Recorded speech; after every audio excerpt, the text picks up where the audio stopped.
Good morning, students. We welcome you back to the post summer vacation session of virtual classroom teaching and learning. We are going to do a short story, The Old Man and the Sea.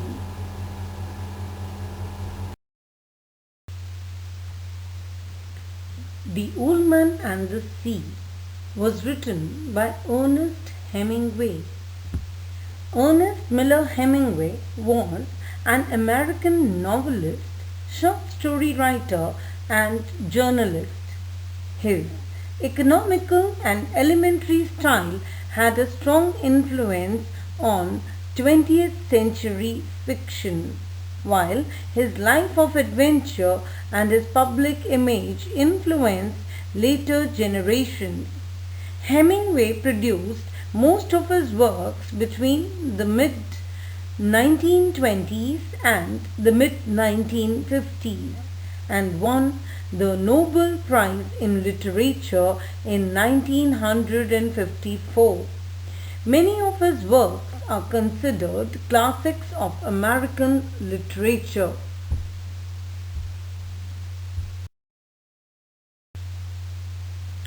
The Old Man and the Sea tells the story of a battle between an aging, experienced fisherman, Santiago, and a large marlin.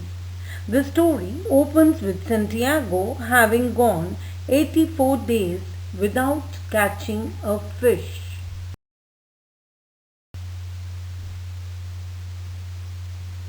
It was 84 days since Santiago had caught a fish. He had really been unlucky. So unlucky was he that he was now being regarded as Salau, or the worst form of unluckiness. Manolin, the young boy who was Santiago's apprentice, had been forbidden by his parents to sail with Santiago and instead to fish with successful fishermen. Manolin, however, was very fond of the old man and continued to visit Santiago's shack each night, hauling his fishing gear, preparing food, talking about American baseball and his favorite player, Joe DiMaggio.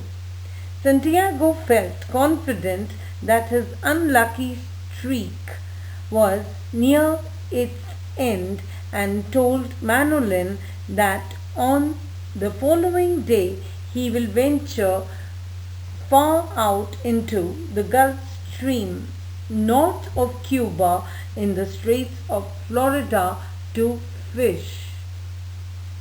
On the 85th day of his period of bad luck, Santiago took his skiff into the Gulf Stream, set his lines, and waited.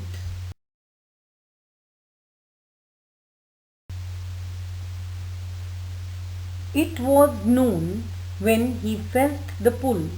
He realized that a fish had taken the bait that he had dropped 100 fathoms deep and that his bait had been taken by a big fish. He was convinced that it was a marlin. His long period of bad luck had finally ended. The old man expertly hooked the fish, but he could not pull it in since he was alone and the fish was huge. Instead, the fish began to pull the boat. Santiago was afraid to tie the line to the boat in case the struggle of the fish snapped a taut line.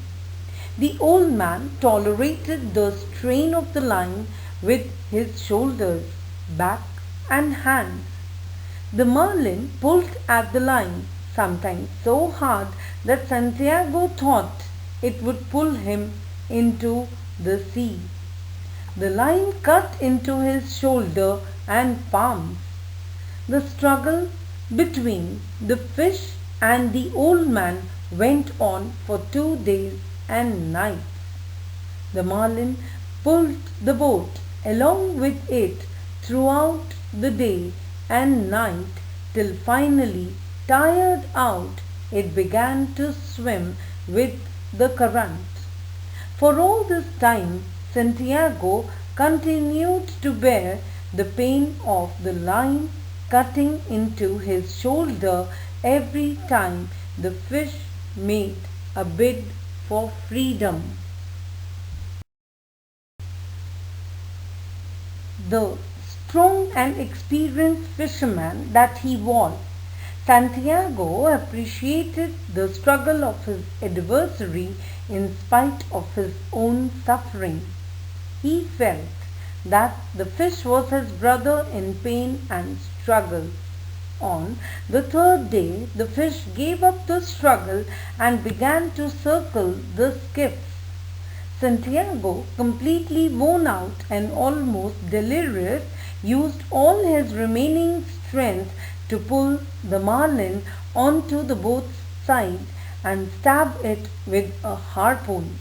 He then strapped the marlin to the side of his skiff and headed home, thinking about the high price the fish would bring him at the market and how many people he would feed. As he sailed with the dead marlin, it left a trail of blood which attracted the sharks. As they attacked, Santiago killed a great mako shark that was the first to come.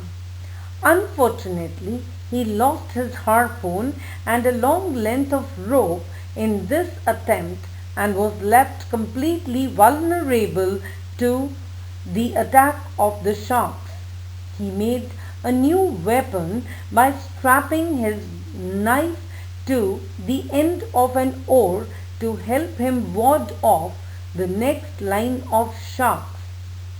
He managed to kill 5 sharks and also drive away some, but the sharks kept coming as they had smelt blood, and by nightfall the sharks had almost devoured the marlin's entire carcass, leaving a skeleton consisting of its backbone, tail, and its head. Santiago was now devastated. He felt that now he was entirely unlucky and defeated.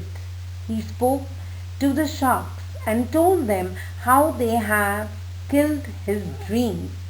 Before dawn on the next day, Santiago reached the shore and struggled to his shack, carrying the heavy mast on his shoulder but leaving the fish head and the bones on the shore.